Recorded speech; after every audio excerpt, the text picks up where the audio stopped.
Hello বন্ধুরা, সবাই কেমন আছেন? আশা করি সবাই খুব ভালো আছেন। আজকের রেসিপি নারকেলের পিঠা। প্রথমে আমরা নারকেলটাকে ফাটিয়ে নারকেলের ছাই বানিয়ে নেব। ছাই লাল করে এরকম ছাইটা বানিয়ে নেব।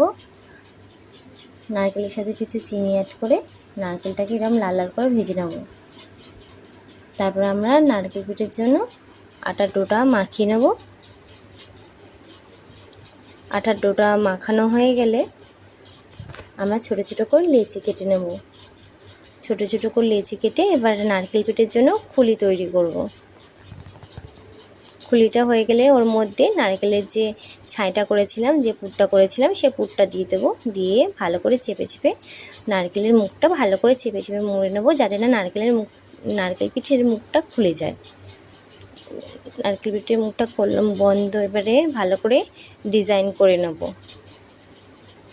ডিজাইন করে নিয়ে এবার নারকেল পিঠাটা আমরা ভাপাতে চলে যাব।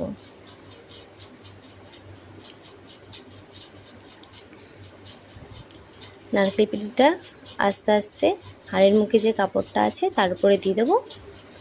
দিয়ে আমরা ঢাকা দিয়ে দেবো।